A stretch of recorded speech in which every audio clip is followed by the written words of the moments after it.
Du tager et par dybe vejrtrækninger helt ned i maven. Trækker vejret ind igennem næsen. Laver kæmpe stor fodboldmave. Holder den sådan der. 1, 2, 3, 4. Og pust ud i munden. Sådan. Og hold den, når du kommer ud. Pust ud. Og hold den der. 1, 2, 3, 4. Og ind af næsen eller stor mave. Og pust ud. Slapper du helt af. Og bare ligger helt stille og roligt og lytter kun til min stemme. Jeg tager lige fat i kraniekanten herinde. Og så lukker jeg de tredje øje op. Så skal du forestille dig, at vi tager ud til Blåvand.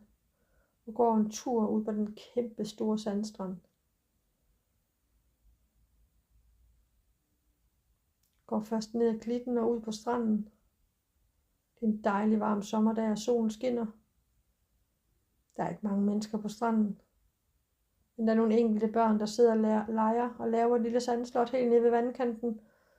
Og der går vi ned nu og går med bare fødder i vandet. Og går ud af mod fyret.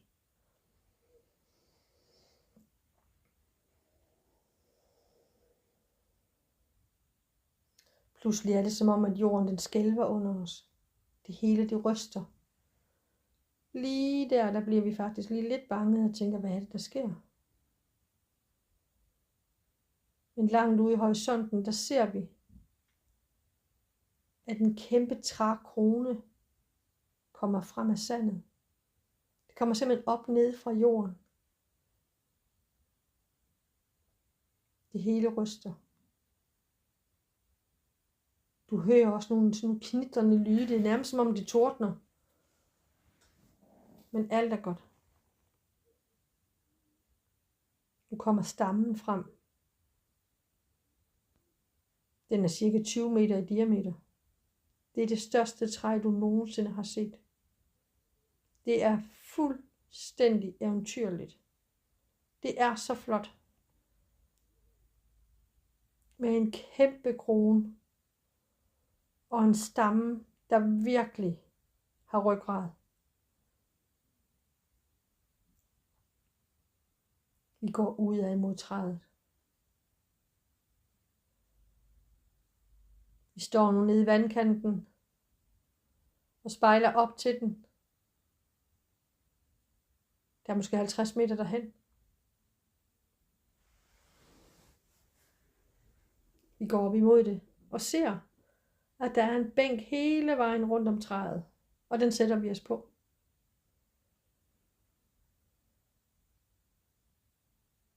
Det er kun os. Så vi sætter os på bænken ved siden af hinanden med vores bare fødder i sandet. Og pludselig mærker vi, hvordan de nærmest bliver trukket ned i sandet. Så vores fødder forsvinder faktisk ned til anklerne. Og her mærker vi, det er en sjov fornemmelse, men vi mærker virkelig, hvordan vores fødder de slår rødder og danner sig sammen og smelter sammen med træets rødder. Og vi kan mærke, hvordan det begynder at prikke og stikke lidt i vores fødder og op i vores underben, helt op til vores knæ. Hvordan vi mærker, hvordan den der livseliksir nede fra moder jords midte, den kommer op igennem os. Det er en helt fantastisk fornemmelse. Vi når lige at tænke, at vi nærmest er en telefon, der er sat til opladning. Og at den der power-energi, den nu vælter ind i os. Den fortsætter nu op fra vores knæ og helt op til vores sæde. Vi mærker, hvordan det prikker i vores lår. Hvordan vi virkelig føler os tunge.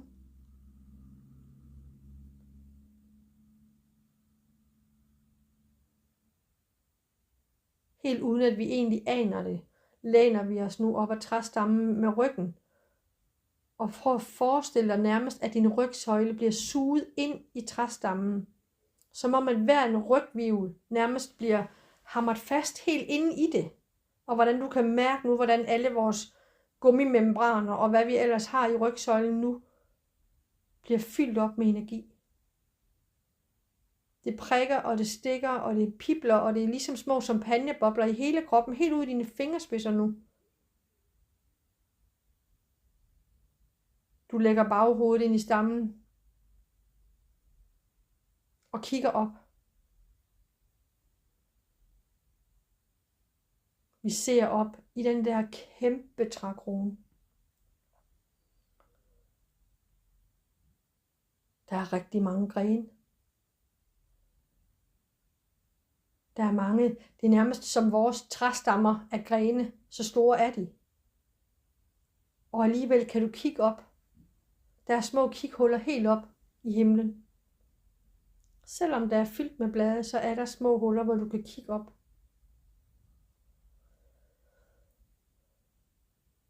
Vi hører en stemme, der siger, I skal være hjertelig velkommen. Vi tager hinanden i hånden.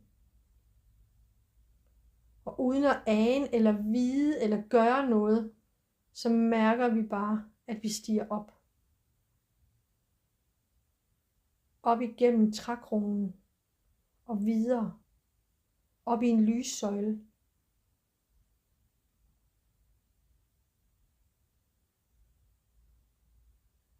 Det er som at gå op ind i Rundetårn. Og der er langt op. Der er virkelig, virkelig langt op.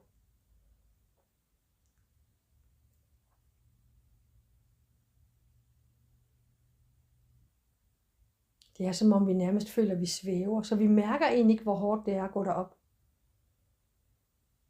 Og lige med et, så står vi foran en kæmpe stor hvid hvælvingedør. Vi når kun lige et skridt fra den, da den går op. Og vi går ind.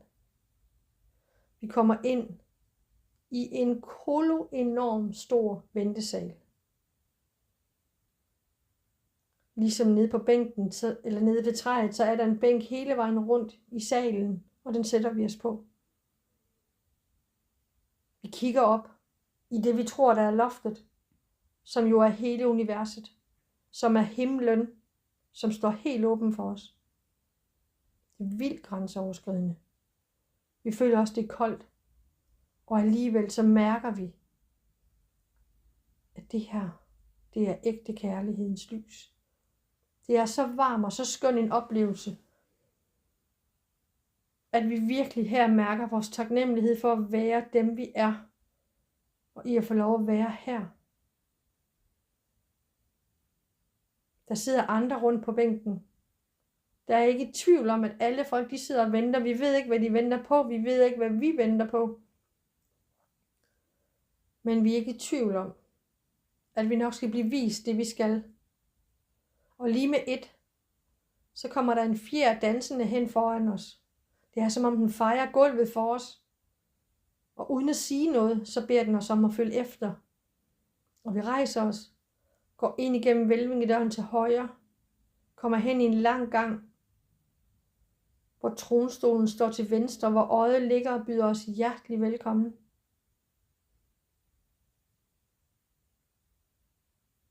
Vi bukker og takker, og mærker virkelig taknemmeligheden i at få lov at være her lige nu. Fjeren danser videre, og vi følger efter. Igen hen til højre kommer vi ind i det største bibliotek, du nogensinde har set. Der står et spisebord på størrelse med 3 fodboldbaner. Der sidder andre med deres livsværk, med deres bog foran dem. Og vi bliver bedt om at stoppe op. Og at vi lige skal dukke os lidt. Der kommer vores bog flyvende.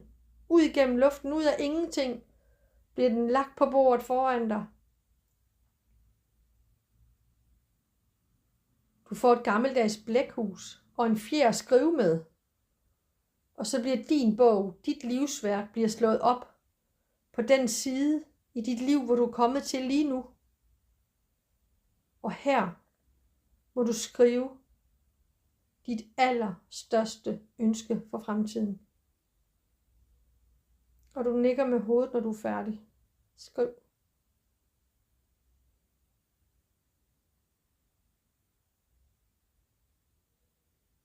Ja.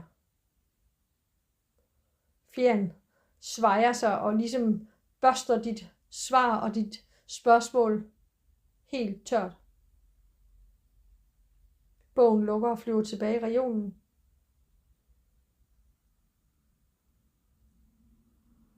Fjeren får os til at følge med, og vi går igen ud til højre, ned ad den lange korridor. Og der er et lille bitte rum ned til venstre, som vi nu bliver løst ind i.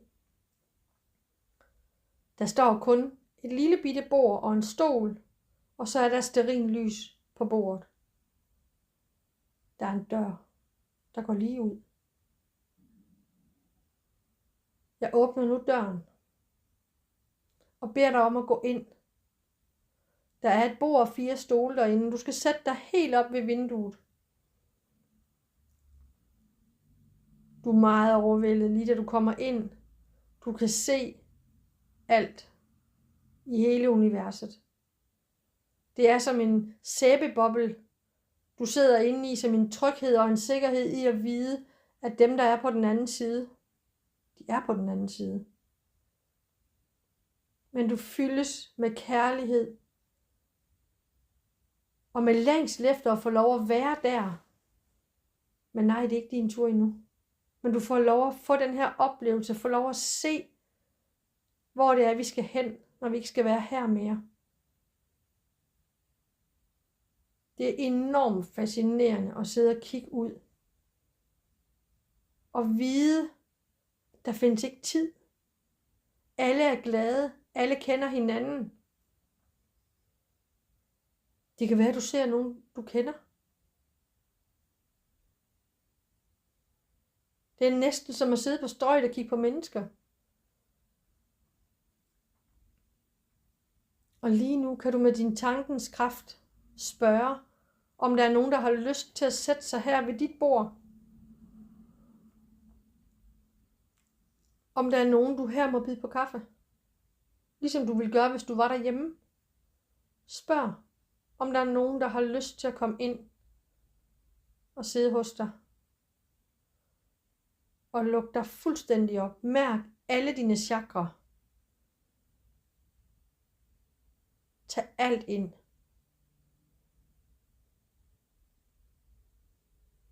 Og spørg. Du må gerne være spørgejørn.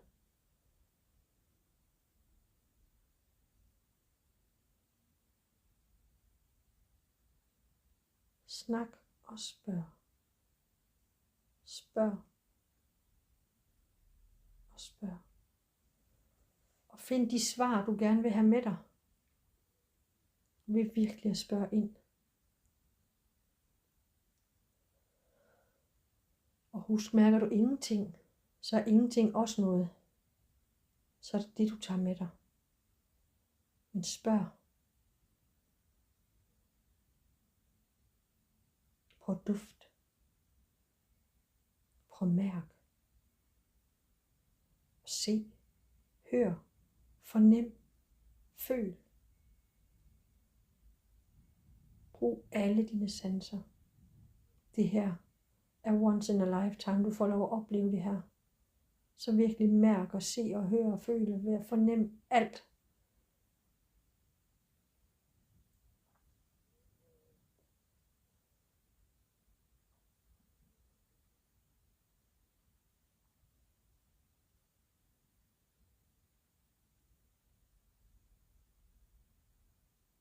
Hvis der er nogen hos dig, må jeg desværre nu bede dig om at tage afsked. Og sige på gensyn. Og tak. Af hjertet tak. For lige meget hvad de har vist dig. Hvad de har sagt, hvad du har hørt, hvad du har smagt, hvad du har lyttet til. Jeg åbner nu døren og kommer ind til dig. Du er alene. Jeg spørger, om du er okay.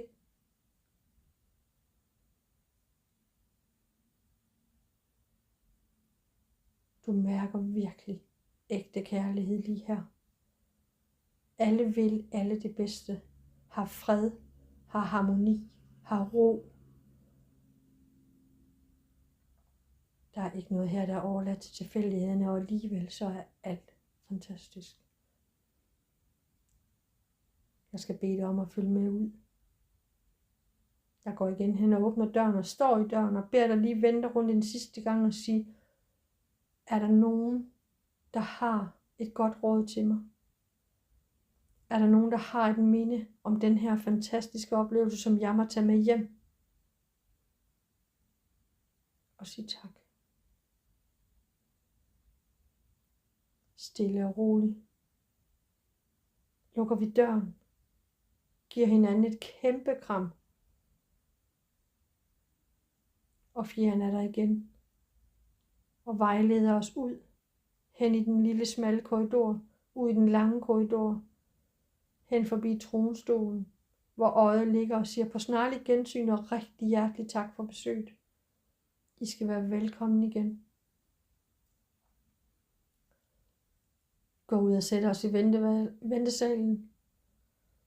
Sidder der på bænken. Vi siger ikke noget. Vi er fuldstændig tomme for ord. Og kan godt mærke, at der er noget inde i os, vi skal have ryddet op i.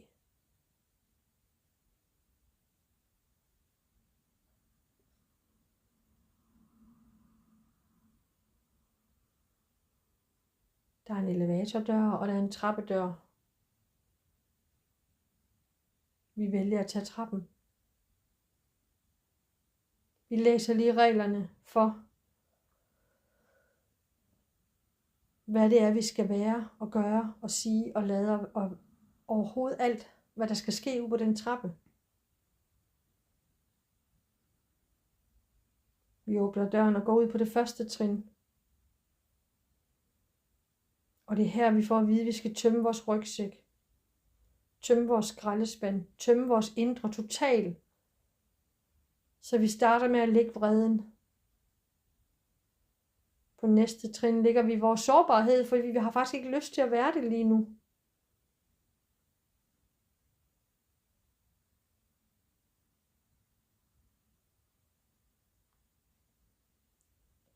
På næste trin lægger vi angsten. Vi lægger uroen. Vi lægger vreden. Vi mangler vores manglende tillid, den ligger vi på det næste trin. Vores manglende selvtillid ligger vi. Og nu fortsætter du nedad de næste 10 trin. Og læg 10 ting, som du gerne vil slippe af med. Som ikke er for dit højeste bedste mere. Du gør det med kærlighed og med lys og siger tak for læring. Jeg har lært lektien. Ja, den var hård. Jeg har begået fejl, og det er okay, men jeg går ikke den samme fejl 2 gange. Så læg alt, hvad der nager dig. Alt, hvad du er vred over. Og stop ned på rapport, når du er klar, og nik med hovedet igen, når du er der.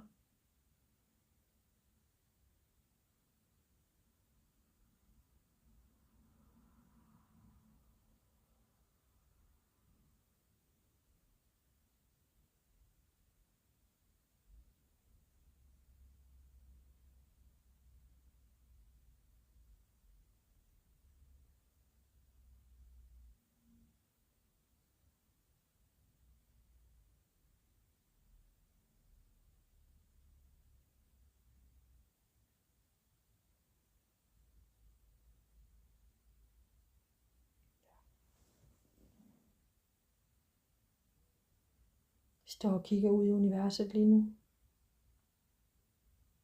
Vi er langt op over skyerne. Vi mærker hverken kulde eller varme. Det er som om vi lige nu er i en neutral tilstand.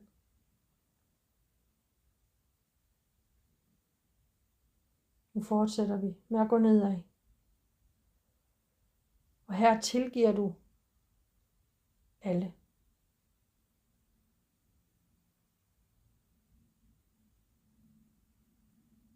Du lægger tilgivelsen af alle, du kender på det næste trin.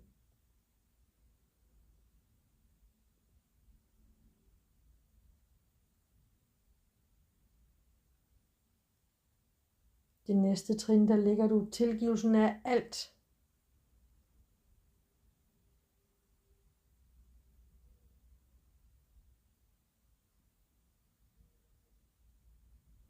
Og da du tilgav alle, så tilgav du selvfølgelig dig selv først.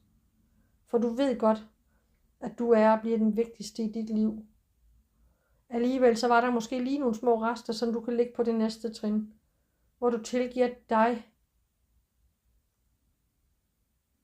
for at have modtaget alle andres lort nu alt for længe. Du tilgiver dig selv alt.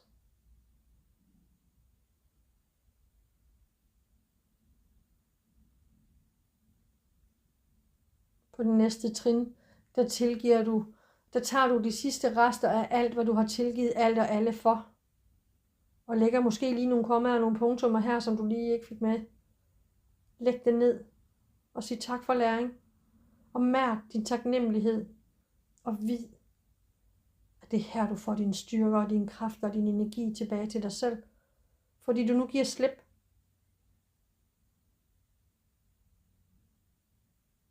Angsten, frygten, vreden. Mærk efter, at du ved, at du er fuldstændig tømt i dem. Og læg det på dit næste trin igen.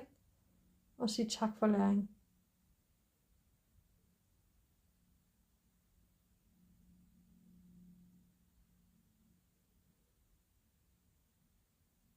Læg det arbejde, du er så træt af.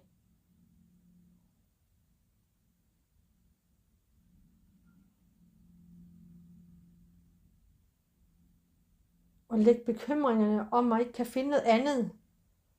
Du ved godt, at når du lukker en dør, så er det kun for at åbne en ny. Og at der altid kommer noget, der var meget bedre, end det der var.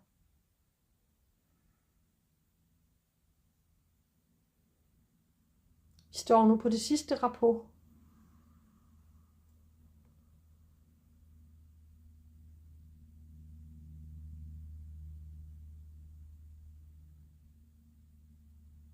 Du mærker efter, om der er nogle små bitte sandkorn, om der er nogle små bitte frø i dig, du ikke har fået smidt ud. Og så stiller vi os på det sidste rapport og mærker en lysstråle, som gennemborer os i hver en celle, i hver en sene, i hver en vene, i hver en åre, i hver en muskel, hver en knogle, hver et organ, hvert enkelt lille hårstrå i vores hudlag og i vores negle. Der bliver vi nu fyldt op med den skønneste kærlighedsenergi, med det smukkeste lys. Det er nærmest som at blive genfødt og ikke have nogen former for negativitet i os. Du er det reneste lys. Du står på det nederste trin. Og lige om lidt, så tager du det sidste trin ud. Det er som at bungee-jump, og du ved, at du lander i din krop igen. Måske har du nærmest ikke lyst til det, fordi den her frihedsfølelse, den er så fantastisk. Men tro mig, det er den, du tager med dig. 3, 2, 1. Spring. Og du er tilbage i din krop.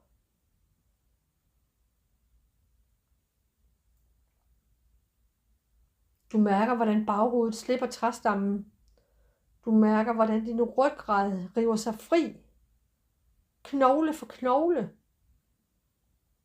Du mærker, hvordan din hofteskål og dit sæde, det slipper. Du mærker, hvordan du nu kan løfte det ene ben og det andet ben fri af sandet ned ved dine fødder. Og du føler dig så let. Vi giver hinanden en kæmpe kram. Vi ser til vores overraskelse, at der står en kødrand af mennesker nu, som gerne vil have det sæde, vi lige har siddet på. At der er fyldt op med mennesker hele vejen rundt om træet. Og selvfølgelig viger vi pladsen. Går til højre om træet og går ned til vandkanten og går igen med fødderne i vandet og mærker vores jordforbindelsen, men fornemmer også den lethed, at alt negativitet lige nu er væk. Og at vi lover os selv, at vi vil værne om virkelig nu og være den positive kvinde, vi er. Og ikke give slip på den energi. Men forsøg også at give den videre til andre, der har haft det eller har det, som vi havde det, inden vi gik op. Tak for dig. Vi går tilbage. Og du er tilbage her på prinsen. Og alt er godt. Tak.